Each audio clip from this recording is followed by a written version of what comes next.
So, welcome to part two of the Eastern Africa Campaign 1941.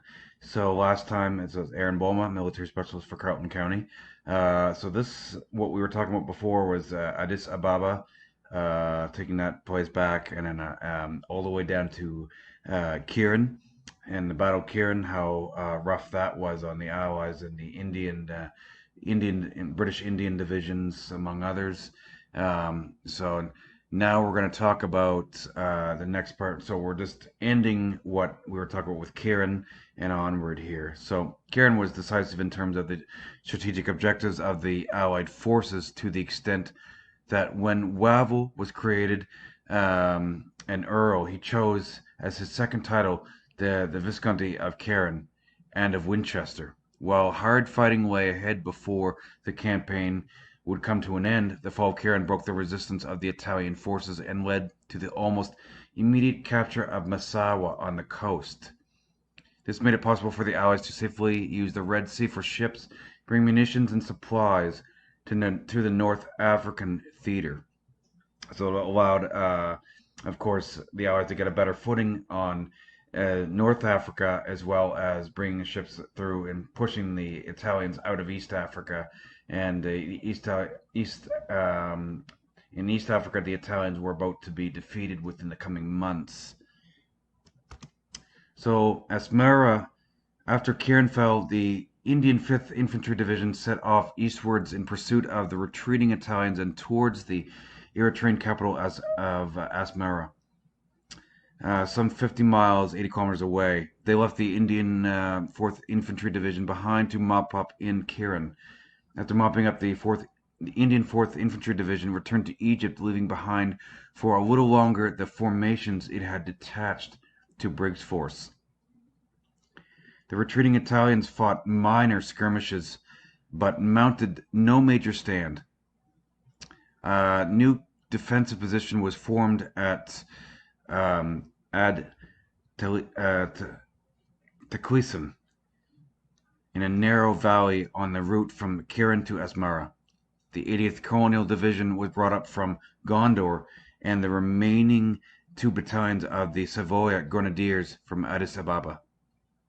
However, the Keren defeat had shattered the morale of the Italian forces, and when Heath's attack came early on the 31st of March, there was little fighting. On 1st of April, Asmara was declared an open town, and the 5th Indian Division entered the town to take 5,000 more prisoners and capture the entire equipment reserve of the Italian East African armies, including 1.5 million shells and 3 million rounds of small arms ammunition. That would be, of course, 6.5, 6.5, 55 Italian Carcano, and so those are some of the from the Italian Carcano rifles among those, and their machine gun ammunition. So 3 days later, after resupply along the lengthening road to the Massawa railway junction on the Sudanese border, the 10th Infantry Brigade of the Indian 5th Infantry Division set off east again towards Massawa. Massawa was some 50 miles, 80 kilometers away, 7,000 feet lower and on the coast. On the 10th Brigade's left flank was Briggs' force, which had advanced cross-country from Keren and were approaching Massawa from the north along the coast. Rear Admiral Mario Bonetti, commander of the Italian East Red Sea Flotilla and the commander of the garrison at Massawa, had been ordered by Benito Mussolini to defend the town to the last man. The Italians had 10,000 troops and 100 assorted tanks and armored cars to defend Massawa. About 1,000 defenders of the defenders at Massawa were veterans from Keren, and another bloody battle seemed likely. Here's one: the British military attacking a ship, Italian ship Ramb in Massawa, 1941. So one of the supply ships, the Italian supply ships, being sunk here by the British. On 20 February 1941, the armed merchant cruiser Ramp 1, so it's a merchant cruiser, Ramp 1 broke out of Massawa with the colonial ship Eritrea and the armed merchant cruiser Ramp 2 The Rem 1 and Rem 2 were known as auxiliary cruisers or merchant raiders, armed ships which disguised themselves as non-combatant merchant vessels. Rem 1 and Rem 2 were relatively modern and fast. They had been transformed into auxiliary cruisers with the installation of four 120 millimeter guns and some 13.2 millimeter anti-aircraft machine guns. The Eritrea was similar in concept, but while older and slower, was able to carry more cargo. The Eritrea was armed with four 120 millimeter guns and two 40 millimeter guns, and only two 13.2 millimeter machine guns. On the 27th of February 1941, the Ram 1 was located off the Maldive Islands in the Indian Ocean by the New Zealand cruiser Lender and was sunk. Both the Eritrea and Lem 2 evaded detection and reached Kobe, Japan. So, of course, the Japanese being part of the Tripartite Pact. So, and that was signed with the Tripartite Pact between Germany, first Germany and Italy, and then Japan. It was signed in Berlin, and that was September 27, 1940. So, and it was a defensive military alliance, and that was also joined by Hungary in November 1940 and Romania in 1940 in November 23rd, and Bulgaria 1st of March 1941, Yugoslavia 25th of March 41, Slovakia 24th of 40, Yugoslavia's so the coup d'etat provoked a coup d'etat in Belgrade 2 days later, and of course Germany and Italy and Hungary responded by an invasion of Yugoslavia, which I certainly covered that, and then the independent pro-Nazi and Tripartite Pact state joined that Tripartite Pact, and the Croatians, meaning they joined on June 15th, 1941. So that's why they were going to Japan. From the 1st to 4th of March, the remaining Italian submarines at Massawa escaped destruction by sailing south. The Guglielmo Marconi and Galileo Ferreras and the Perla and the Archimede planned to break out, sail south, navigate past the Cape of Good Hope, turn north, and sail north to Bordeaux, France, via the west coast of Africa. On 29th of March, the Perla was refueled by the German auxiliary cruiser Atlantis in the Indian Ocean. The other submarines were refueled by the German fleet tanker Nordmark in the South Atlantic between the 16th and 17th of April. All four Italian submarines arrived at Bordeaux between the 7th of May and the 20th of May. So the elements of the 5th Indian Division coming from Asmara and Briggs Force cutting across country from Keren converged on Massawa. After some initial strong opposition, the Italian ground forces defending Massawa, lacking fuel, ammunition, and food, crumpled, and resistance collapsed. French units from Briggs Force took Montasulo and Fort Umberto on the 7th of April, and the Allies pressed into Massawa on the 8th of April. Colonel Ralph Moncler of the 13th French Foreign Legion Demi Brigade captured the Italian Admiralty building and accepted the surrender of 10,000 Italian naval personnel, bringing the unit's tally to 14,000 Italian prisoners. The harbor facilities themselves were a prize the British were hoping to use to ease the maintenance backlog of naval ships needing repair in Alexandria. When Asmara was captured, Monetti had been told by the British using the undamaged telephone line to Massawa that they would not be responsible for the feeding of 40,000 Italian civilians in Asmara if the port installations were damaged. On referring the matter to Rome, Bonetti was told to proceed and destroy the port. In the week preceding capture, Massawa Harbor was thoroughly wrecked by Italian sabotage, and of course the machinery and shore facilities, the sinking of two large floating dry docks, in the calculated scuttling of 16 large ships in the mouths of the North Naval Harbor, the Central Commercial Harbor, and the main South Harbor, blocking access in and out. Scuttled 2 was a large floating crane. The harbor was rendered useless until repairs and salvage efforts could clear and it could clear it roughly 13 months later. So here is the 7th Brigade, which I just mentioned, is coming in force here from the north.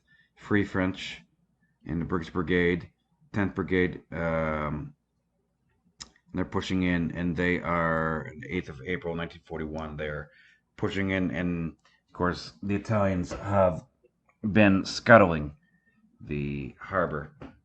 It's a closer picture of the same picture on the last page.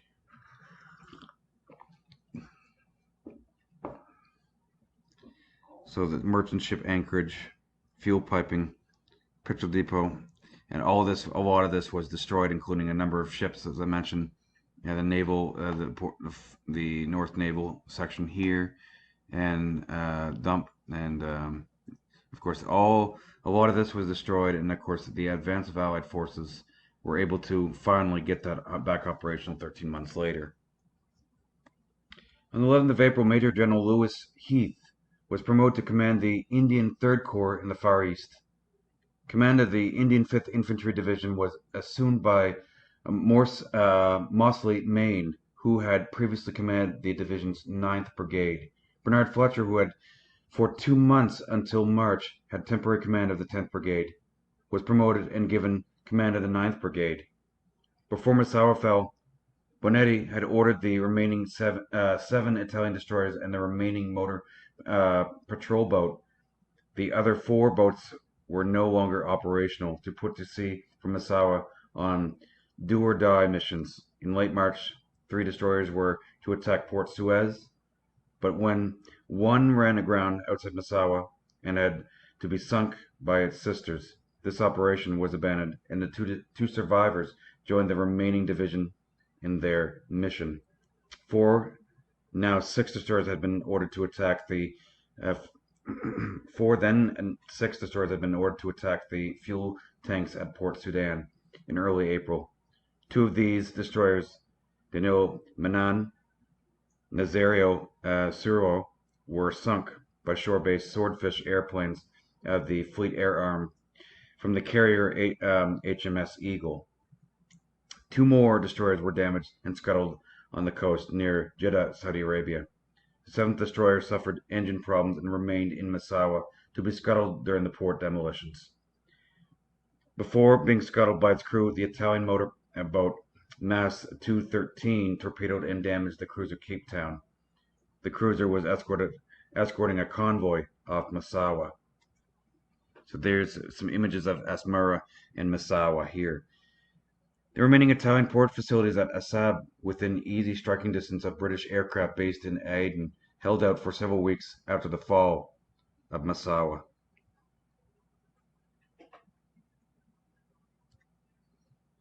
Here's some more of the fall of Massawa here.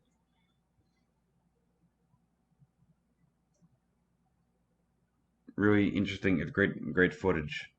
There's a lot of great footage online you can see of the different battles and the liberation of these positions.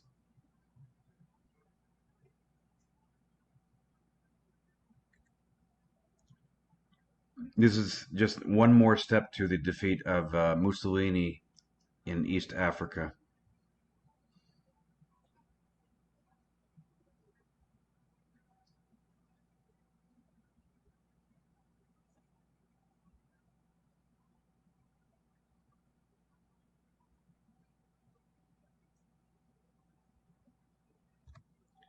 On the 16th of March 1941, Operation Appearance, the seaborne invasion assault on British Somaliland was launched.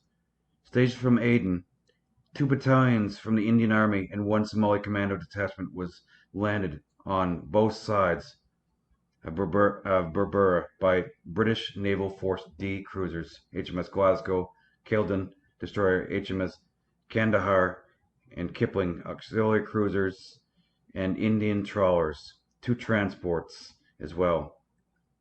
Some of these transports vessels, Chakdina, Chantawa, serving as transports, Indian armed trawlers Trivati and Parvati, and motor launch ML-109 together. They're carrying the 3rd Punjab and the 315th Punjab and 1 Somali commander detachment and supporting units from the garrison of Aden. So I had a bunch of Force D cruisers and transports coming along with them from the garrison in Aden. After a short naval bombardment, the landing was accomplished with little opposition. 60 malaria-stricken men waiting to surrender. The rest of the 70th Brigada Colonial had melted away. On 20th of March, Hargeisa was captured, and the British and Commonwealth forces spent the next months in clearing British Somaliland of the last remnants of the Italian forces. The Somaliland Camel Corps was re-established in mid-April, and in addition to looking for Italians, reacquired its job of rounding up local bandits. Some Italian under Colonello Del Marco started a guerrilla war in the Ogaden region, and this is reported to have lasted until the summer of 1942. Meanwhile, the primitive port of Berbera was brought quickly back into working condition in the face of many difficulties: shortage of lighters, lack of cranes and electrical lights, extreme heat, and frequent interruptions by the Kharif wind, which scattered the sand and stirred up the surf. Yet within 7 days, the 11th African Division was being partly maintained through Berbera at a saving of 500 miles of overland transport. On the 23rd of March, Brigadier F.L.A. Buchanan, South African 2nd Brigade, less 1 Battalion, arrived by sea from Mombasa in Kenya, and the 3rd Battalion, with all the transport, arrived a fortnight later, having come all the way by road. On the 8th of April, Brigadier A.R. Chatter was appointed military governor of British Somaliland, and under his direction the country was rapidly brought back in order. Cunningham's forces on the southern front included the South African 1st Division, 11th African Division, and the 12th African Division. The later divisions were composed of East African, South African, Nigerian, and Ghanaian troops under British and South African officers. So this is, at the same time, this is what Cunningham's forces are equipped with. So preliminary action in southern Ethiopia at the time. So going back to in January 1941, General Cunningham decided to launch his first attacks across the Kenyan border directly into southern Ethiopia. Although he realized that the approaching wet season would preclude a direct advance this way to Addis Ababa, he hoped that this action would cause Ethiopians in southern Ethiopia to rise up in rebellion against the Italians. It was also anticipated that this action would pin Italian forces in the area to prevent them being sent as reinforcements when the main offensive was started in Jubaland. Cunningham was sent the South African 1st Division, composed of the 2nd and the 5th South Africans, and the 21st East African Brigades, and an independent East African Brigade into the Gawa Sidamo province. From the 16th to 18th of January 1941, they captured El Ibo, and on 19th of January, an advance force of the South African Division captured Jumbo. On the 24th and 25th of January, Cunningham's troops fought on the Trabai Road. His hopes that the Ethiopians would rise up, however, was not realized. So on the 24th of January, going back there, Cunningham's main force, including the 11th and the 12th African Division, invaded the Italian Somaliland from Kenya. So we talked about British Somaliland, now we're talking about Italian Somaliland. Okay, so earlier in January, the Italians had already decided that the plains of Italian Somalia could not be defended. Most of the Italian forces were already being withdrawn to better defensive terrain of the mountains of Ethiopia. Cunningham encountered a few Italians east of Juba River. Kismayu is located on where the Juba River empties into the Indian Ocean. Against an expected 6 brigades and 6 groups of native levies holding the Juba for the Italians, Cunningham launched Operation Canvas with 4 brigade groups. Little resistance was expected and little was encountered. On the 14th of February, the first objective, the port of Kismayu, was captured. North of Kismayu and behind the river was the main Italian position, Gilab.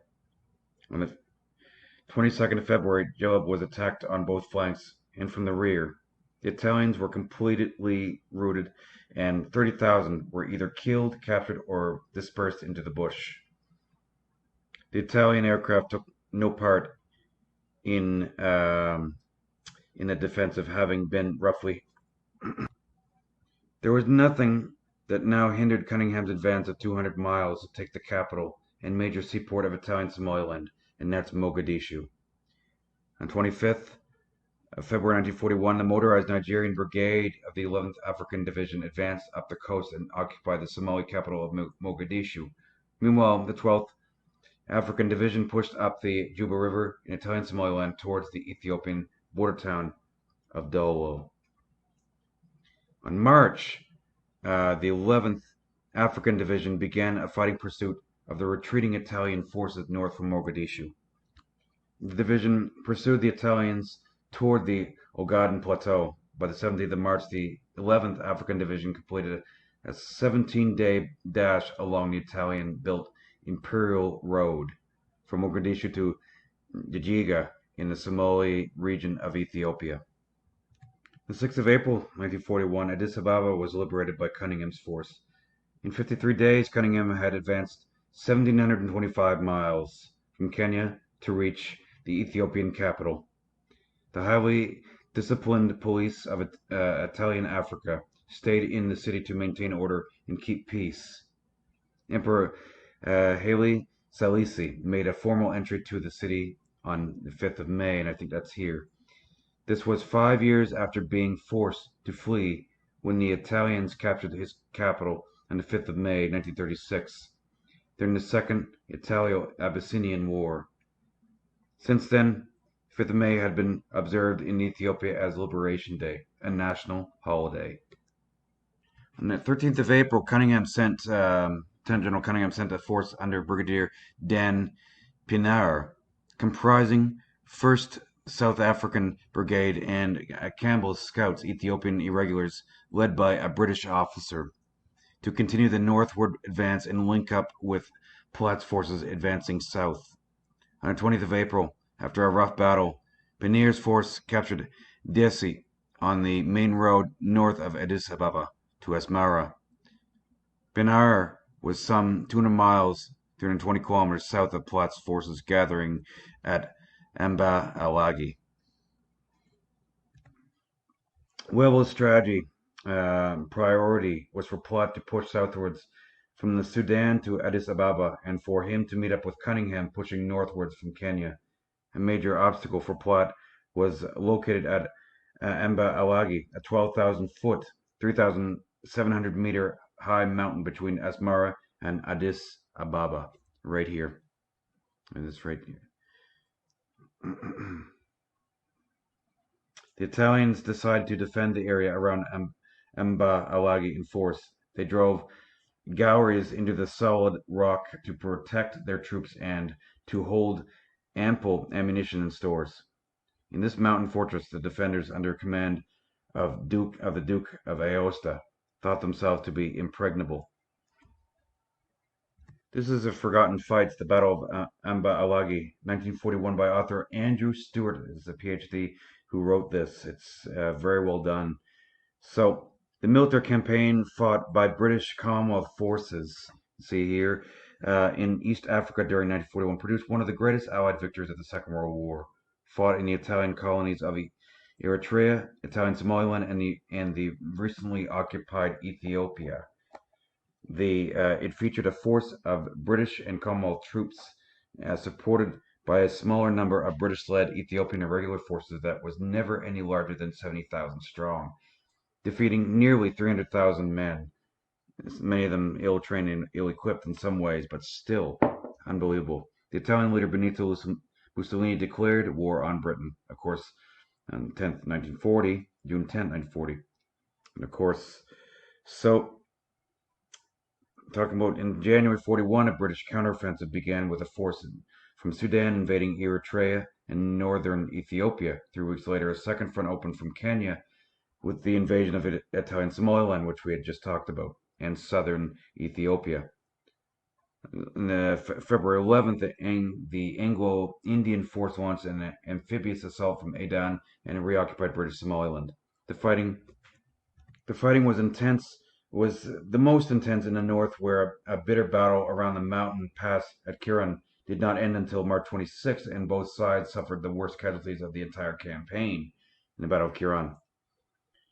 The ultimate pattern of the British campaign was a pincer movement on the largest scale, with two lines of flanking advance supported by irregular forces. General Sir Archibald Wavell had assumed command in the Middle East in August 1939, taking responsibility for a vast area covering nearly 4.5 million square miles. East Africa represented his southern flank, and he described operations there as an improvisation, after the British fashion rather than a set piece in the German manner. The two lines of advance converged on the Italian strongpoint at Amba, Alagi. This is a South African 4.5-inch howitzer. This is in East Africa. I'm not sure if this is Amba Alagi, but so this peak, 12,000 feet high, the last 300 feet of which took the form of a pyramid crowned with a small chapel. It was described as being like a starfish, radiating a series of spokes and ridges running off in various directions. The hilltops were very cold, and the continuous heavy rain showers added to the discomfort.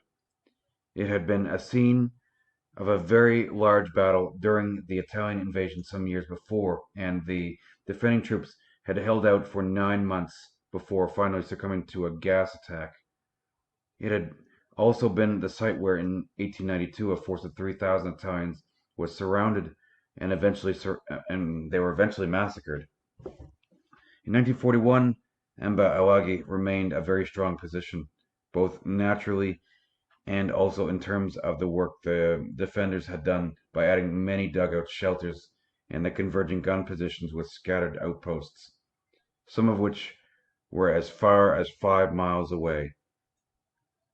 On the 6th of April, the Ethiopian capital of Addis Ababa had been liberated, and the Prince Amadeo of Savoy Aosta, who 2 years before had become the third viceroy of Italian East Africa, was faced with the defeat of his forces. Referring to more commonly as the Duke of Aosta, he had attended Eton and Oxford University and won a medal for valor in the First World War, fighting on the same side as the British. Still only 40 years old when war broke out again in Europe, he was firmly opposed to being on Germany's side. Having escaped the capital, he had moved to one of the last remaining mountain fortresses to conduct a last stand.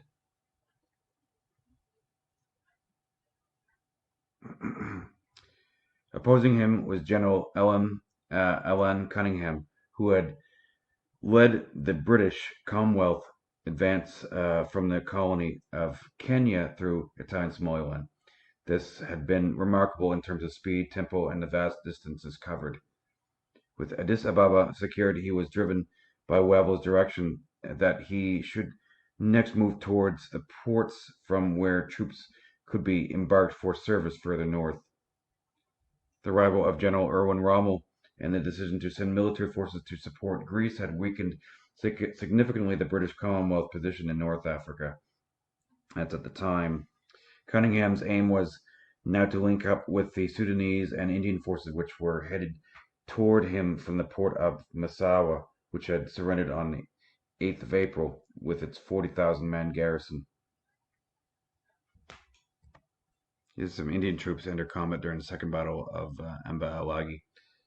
Amba Alagi's capture was key to his plans. The defending garrison of around 9,000 men consisted of the last three remaining regular battalions from the Savoia Grenadiers, along with a few other odd detachments of troops.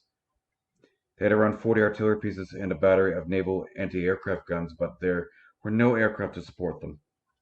The defenders also knew that they could not link up with their colleagues at the other major remaining fortresses at Gondar, as the route had been cut and the Patriots, the Ethiopian irregulars, increasingly controlled the surrounding territory, meaning there was no chance of escape.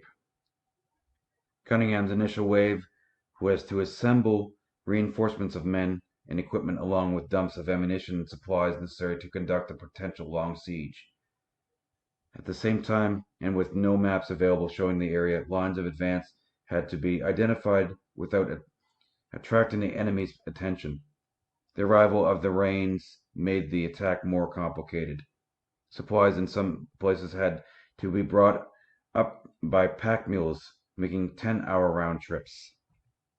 On the 3rd of May, the British general sent most of the mobile forces southeast toward the Falaga Pass, forcing the Italians to reinforce troops in that area.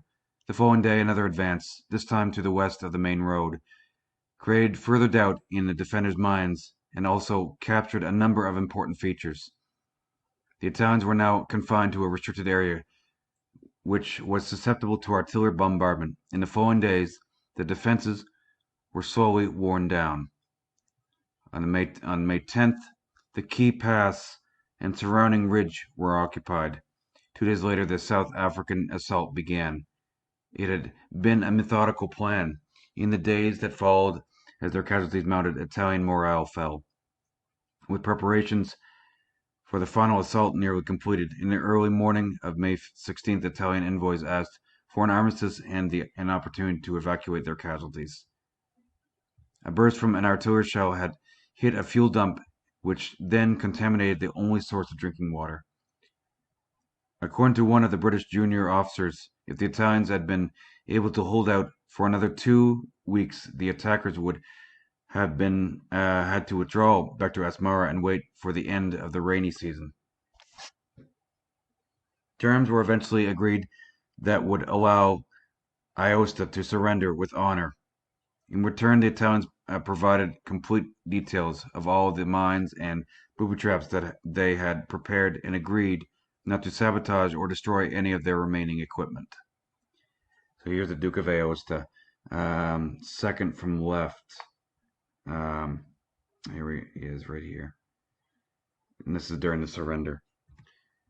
At 11 a.m. on the 19th of May, the surviving garrison of about 5,000 men marched down the hill to hand in their arms and be evacuated. British and Indian detachments presented arms as they passed, and the band of the Transvaal Scottish piped them past the saluting base. Their commander surrendered the following day and, accompanied by only 3 officers from his personal staff, was eventually moved on to Kenya. He died in captivity there in March 1942 of tuberculosis and was buried with full honors at the military cemetery in Nairobi. Italian troops at the port city of Assab and the stronghold of Gima did not capitulate until later that summer, while a force held out in Gondar for almost 7 months. Their surrender on November 27th marked the end of the campaign. The British Commonwealth forces had succeeded in capturing 50,000 prisoners and occupying 360,000 square miles at a cost of only 500 casualties, of whom just 150 were killed. In the process, Mussolini's East African Empire had been destroyed. And so this is Andrew Stewart here who wrote this, and it's very, very well written. He's a PhD, is the principal of the Military and Defense Studies program and Professor of War Studies at the Australian War College and Australian National University Strategic and Defence Studies Centre.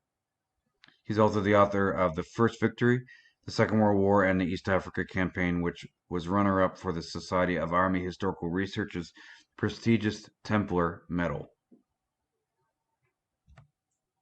Well, the Duke of Aosta faced defeat in East Africa, and he did. His brother, the Duke of Spoleto, was being made the King of Croatia after the successful invasion of Yugoslavia, which we covered. The Duke of Aosta had entered the last months of fighting and suffered a severe attack of malaria, and died of malaria and tuberculosis a few months later. This is his surrender here. The campaign in Italian East Africa was all but over. In spite of the Duke of Aosta's surrender at Amba, Alagi, on 18th of May 1941, some Italian forces continued to hold out. The port city of Assab and the strongholds of Gondor and Jima remained under Italian control. Both Gondor and Jima started with garrisons of roughly 40,000 men.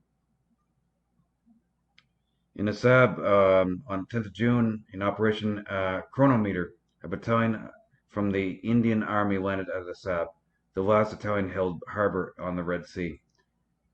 By the 11th of June, Assab had fallen. June 13th, the Indian trawler Parvati struck a magnetic mine near Assab and became the last naval casualty of this campaign. In Jima, an Italian force under General Pietro Gazzara, the governor of Gao Sidama, and the new acting viceroy and governor general of Italian East Africa, continued to resist at Jima in southwest Ethiopia. Gazzara had replaced the Duke of Aosta as viceroy and governor general of Italian East Africa. However, even before Cunningham moved against him, Gazzara was faced with a growing irregular force of Ethiopian patriots, or Arbignoch. Many of his units started to melt away. His colonial troops were especially prone to defection. On 21st June 1941, Gazzara abandoned Jima, where about 15,000 of what was left of his command surrendered. On 3rd of July, Gazzara and his last 7,000 men surrendered, when they were cut off by Belgian Major General Auguste Adunan Gilliard, the commander of the Free Belgian Forces in East Africa. On the 20th of September, the 3,000-man garrison of Wolchifet Pass surrendered to the King's African Rifles. So in Gondor, the main force of Gondor under General Guillermo Nasi, the acting governor of Amhara, held out for almost 7 months. Gondar was the capital of Begemdar province in northwest Ethiopia, about 190 kilometers west of Amba Alagi. After General Gazzara surrendered, Nazi became the new acting viceroy and governor general of Italian East Africa. But like Gazzara, Nazi faced not just conventional forces from Platt's command, but also an ever-increasing force of Ethiopian patriots. While the Italian Royal Air Force, Riga Aeronautica in East Africa, had been worn down quickly by a lopsided war of attrition, the Italian pilots held on to the bitter end. On 24th of October 1941, the last Italian aircraft of the campaign was shot down. On 27th of November 1941, General Nazi and his last 23,500 men surrendered Gondor to a combined force of British and Commonwealth troops and a force of Ethiopians. The Italians received full military honors. With the Red Sea and the Gulf of Aden coastlines cleared of Axis forces, U.S. President Franklin D. Roosevelt was able to declare that these areas were no longer combat zones. As a result, ships of the United States were able to proceed to the Suez Canal. This helped to relieve the enormous strain on the shipping resources of the United Kingdom. It was only at the end of 1941 once the U.S. entered the war against the Axis powers, that the combat zone requirement lost its significance. And this is the whole area which we talked about in these both these presentations in 1940 and 1941. So I'm going to talk to you about just briefly the three commanders, major commanders of the operations in of taking back Italian and British Somaliland, Italian Somaliland, um, and East Africa, and winning the East Africa campaign. Archibald Wavell being one, First Earl Wavell. Of course, I mentioned him before. He served in the Second Boer War, the Brazar Valley campaign in World War One, during which he was wounded in the Second Battle of Ypres in the First World War. He served in the Second World War initially as Commander-in-Chief of the Middle East, in which role he led the British forces to victory over the Italians in the Western Egypt, so North Africa, and in Eastern Libya during Operation Compass, which we talked about in December 1940, only to be defeated by the German army in the Western Desert in April 1941. No, so he served his overall command of operations in Africa, so in the Middle East. So, so he served until he was defeated in desert in April 1941 by Rommel. He served as Commander-in-Chief India from July 1941, and so that's where he takes over in command of India operations when they've defeated the Italian forces in East Africa until June 1943. Apart from a brief tour as commander of Abda and then served as Viceroy of India until his retirement in February 1947. So his years of service from 1901 to 1943. So 42 years of service. William Platt, I've mentioned William Platt numerous times.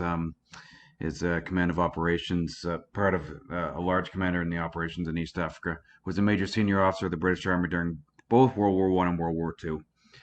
So he served from 1905 to 1945. As a result of the threat from Italian forces in Italian East Africa, Platt's modest forces in Sudan were reinforced in late 1940 and early 1941, primarily by the arrival of the Indian 4th Infantry Division and then the 5th Infantry Division, two Indian divisions. In recognition of his larger corps-sized command, he was promoted acting lieutenant general in January 1941. He commanded the forces invading East. He commanded the forces invading Italian East Africa from Sudan during the East African campaign. So, 40 years of service. Alan Cunningham, of course, was victories over Italian forces in the East Africa campaign during the Second World War. He later served as the 7th and last High Commissioner of Palestine. He was the younger brother of Admiral of the Fleet Lord Cunningham Heidholt. So he served about another 40 years service in Her Majesty's Army. During the East African campaign, General Sir Archibald Wavell, the commander-in-chief of the British Middle East Command of overall forces in the Middle East and in Africa at the time,